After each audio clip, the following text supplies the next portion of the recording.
আগের ভিডিওতে তো আপনাদের সাথে শেয়ার করছি যে নতুন সংসারে আসার পর থেকে সকালবেলা আমি কি কাজ করি না করি। তো আজকে আপনাদের সাথে শেয়ার করব যে বিকালবেলা থেকে সন্ধ্যাবেলা পর্যন্ত আমি কি করি না করি। তো অবশ্যই ভিডিওটা শেষ পর্যন্ত দেখবেন, তাহলে বুঝতে পারবেন। আসসালামু আলাইকুম, সবাই কেমন আছেন? আমি তো আল্লাহর রহমতে খুব ভালো আছি। আমি সাধারণত রান্না বান্না করে থাকি সন্ধ্যাবেলার দিকে, কিন্তু হঠাৎ করে আজকে বিকালবেলার দিকে, তখন হচ্ছে 4টাও বাজিনি, 3টা, এই যে দেখেন 3টা 40 বাজে, তখন আমার মাথায় ভূত চেপেছে আজকে ডাল আর আলু ভর্তা খাবো। সাধারণত ভর্তা রেগুলার খাওয়া হয়, কিন্তু অনেক দিন হলো যে ডাল খাওয়া হয় না।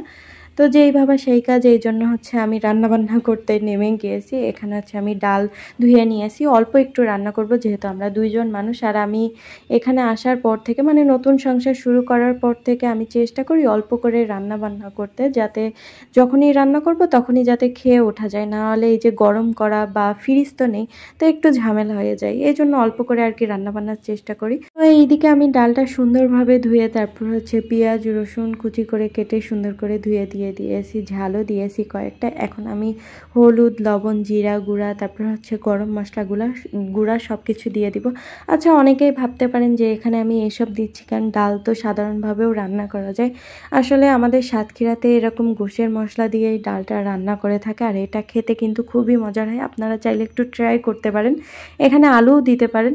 আমি যেহেতু আলু মানে ভর্তা বানাবো, এই জন্য আমি এই ডালের ভিতরে আলু দিচ্ছি না, আলু ছাড়াই আর কি রান্না করব। তো এখানে সব কিছু মশলা দেওয়ার পরে ভালোভাবে তেল তারপরে হচ্ছে লবণ হলুদ দিয়ে ভালোভাবে মেখে নিতে হবে। নিয়ে পানি দিয়ে আমি হচ্ছে কুকারে বসিয়ে দিব, যেহেতু আমি রাইস কুকারে রান্না করতেছি। ও আরও একটা কথা, মুসুরির ডালে কিন্তু সবসময় হলুদের পরিমাণটা একটু কম দিতে হয়। আগে আমি জানতাম না, আমি যখন শ্বশুরবাড়ি নতুন আসছি তো তখন একটু ডালে হলুদটা বেশি দিয়ে ফেলতাম। তো আমার শাশুড়ি মা শিখিয়ে দিয়েছিল যে মুসুরির ডালে সবসময় হলুদটা একটু কম দিতে হয়, তো কম দিলে আর কি বেশি ভালো হয়।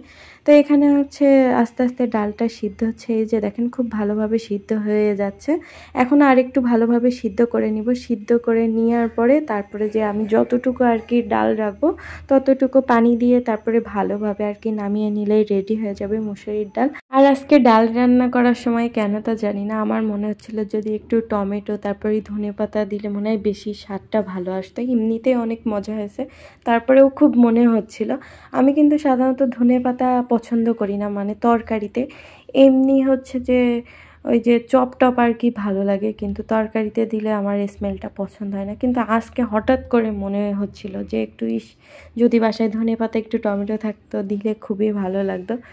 এখন দিয়া যায়, তবে হচ্ছে নিচে যে আমাকে নিয়ে আসতে হবে, আর এই রোদ গরমের ভিতরে আমার একটুও বাইরে যেতে ইচ্ছা করতেছিল না। তো যাই হোক, ফাইনালি ডালটা রান্না কমপ্লিট হয়েছে, আর ডালটা খেতে খুবই মজার হয়েছে। অনেক হয়েছে রান্না বান্না, এখন হচ্ছে আমি নামাজ কালাম পড়ে ছাদের উপরে যাব। ছাদের উপর থেকে হেঁটে এসে তারপরে যে আমি ভাতটা বসিয়ে দিয়েছি আলু দিয়ে। আলুটা ছিলা হয়নি যেহেতু ছোট ছোট ছিল, তো আমার খুব এমনি জানে ভয়। আমি দেখলাম যে আলু ছিলতে গেলে যদি হাতটা কেটে যায়, তাই তো এইভাবে পাতলা পাতলা করে কেটে দিয়েছি। পরে যখন আমার হাজব্যান্ড আসছে তখন ওই ছিল আর কি ভর্তা বানিয়েছে। এই যে দেখেন ডালের কালারটা এত সুন্দর লাগতেছিল, ওয়াও খুবই সুন্দর লাগতেছিল।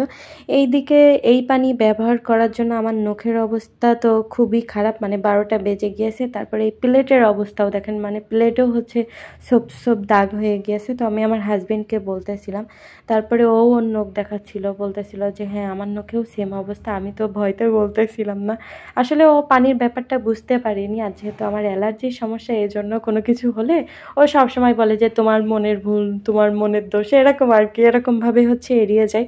কিন্তু আসলে ওরও খুব সমস্যা হচ্ছে। যাই হোক, তারপরে ভর্তা ওই বানিয়েছে। যেহেতু আমার অ্যালার্জির সমস্যা, তো আমার হাতের চামড়া খুবই পাতলা, যদি আমি এই ঝাল দিয়ে ভর্তা বানাই আমার হাত প্রচুর পরিমাণে জ্বলে।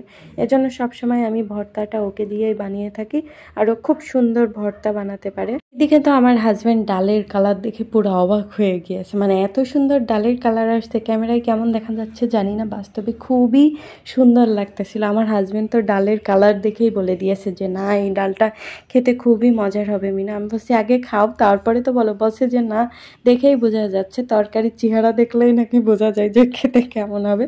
যাই হোক, আসলেই হচ্ছে খেতে খুবই মজার হয়েছিল। তারপরে 2জন মিলে গল্প করতে করতে খাওয়া দাওয়াটা শেষ করে নিয়েছি। তো এভাবেই আর কি আমার সময়টা কাটে সন্ধ্যাবেলার টাইমে। ও আরও একটা কথা, আমার হাজব্যান্ড অন্য দিন হচ্ছে মানে যখন অফিস থেকে বাসায় আসে আমাকে ফোন দিয়ে জিজ্ঞাসা করে যে আমি কিছু খাবো কি না। তারপরে হচ্ছে ও খাবার নিয়ে আসে, চিপস, তারপরে চপ, পেঁয়াজু, যা যা আর কি মাঝে মাঝে আনতে বলি ও নিয়ে আসে। কিন্তু ও যখন আসে তখন মনে করেন 8টা 9টা বেজে যায়, খাওয়া দাওয়ার সময় হয়ে যায় রাত্রেবেলা। তো ওই সময় দেখা যাচ্ছে খাবার খেলে কি হয়, এই ভাতটা তার খেতে ইচ্ছা করে না, এই জন্য আমি ওকে নিষেধ করছিলাম আজকে। তো এইভাবেই আর কি আমাদের দিনগুলো কাটছে। তো আজ এই পর্যন্তই। আর ভিডিওটা কেমন হয়েছে অবশ্যই কিন্তু কমেন্ট করে জানাবেন। তো সবাই ভালো থাকবেন, সুস্থ থাকবেন, আল্লাহ হাফেজ।